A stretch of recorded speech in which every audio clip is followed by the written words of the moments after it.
Merci, Monsieur le Président, et merci infiniment à nos intervenants et à vraiment vos travaux qui sont réputés et sérieux et rigoureux. Donc vraiment, merci pour nos échanges. Moi, j'ai pas forcément de questions parce que vous avez déjà beaucoup répondu et que malheureusement, certaines questions resteront totalement, de toute façon, sans réponse. Peut-être un témoignage et une indignation, je pense, collective de ce silence qui est quand même assez assourdissant. Donc le 15 avril 2023, cette guerre. Un an plus tard, en France, à l'initiative du président de la République, nous avons la conférence qui lève ce milliard.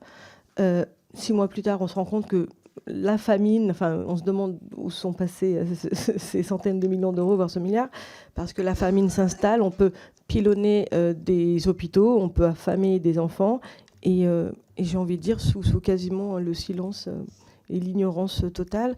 On a contacté la presse avec mon collègue, nous nous sommes déplacés le triste 7 octobre 2023 pour visiter le camp nord de Djouba, au Sud-Soudan, avec mon collègue.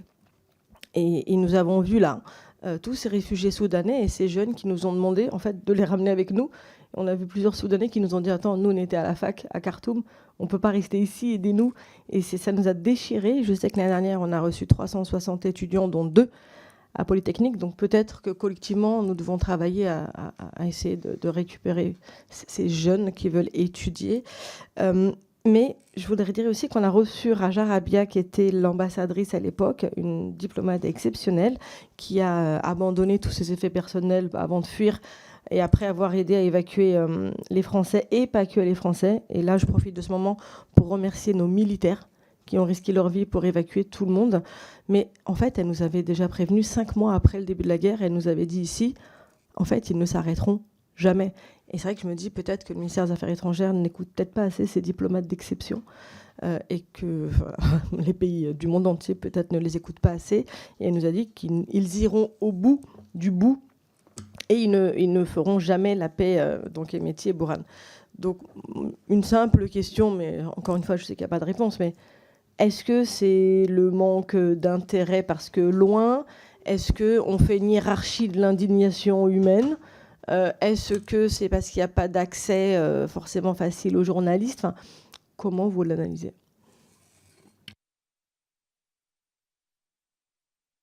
À mon sens, je vais répondre peut-être à un point. L'accès aux journalistes est, à mon sens, pas réellement un problème parce que les choses ont un peu changé dans le monde et notamment au Soudan. Et donc, il y a d'excellents journalistes soudanais qui arrivent à aller à peu près partout. Donc, l'information qu'on a aujourd'hui, à mon sens, est d'une exactitude et même d'une neutralité assez exceptionnelle.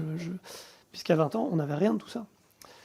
Et que par ailleurs, oui, le fait que ces journalistes soudanais arrivent à être très factuels, ce qui n'est pas forcément le cas non plus des journalistes non soudanais, alors qu'ils devraient avoir la distance, fait que je pense qu'on ne manque pas d'informations. On a des détails, on a des informations avec des détails sur des situations humanitaires ou militaires locales et micro, qui sont, à mon sens, qui vont très loin dans la précision et voilà. Même si par ailleurs, comme le disait Anor, on a parfois peut-être besoin d'être plus simple pour convaincre. Et c'est ce qu'on essaye aussi de faire parfois. Mais donc, je n'ai pas d'explication réelle sur les raisons d'un certain oubli ou d'une certaine indifférence.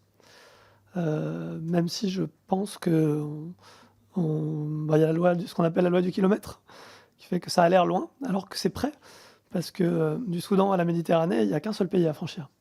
Du Soudan à la France, il y a un pays et une mer, et on est en France. Donc, c'est pas si loin. Ça a l'air loin, mais c'est pas si loin. Et par ailleurs, bon, je pense que l'indifférence peut être liée à plein de choses, à la distance, à la couleur de peau des victimes. Parfois aussi, simplement au hasard. On n'arrive pas à comprendre pourquoi, il y a 20 ans, le Darfour a provoqué une certaine mobilisation dans les universités américaines, qui était un précurseur de la mobilisation aujourd'hui dans les mêmes universités pour la Palestine. Pourquoi maintenant? Pour moi, il y a quelque chose d'un peu mystérieux. Est-ce que c'est parce qu'il y avait George Clooney? J'en sais rien. Pas sûr. Il y a peut-être d'autres choses.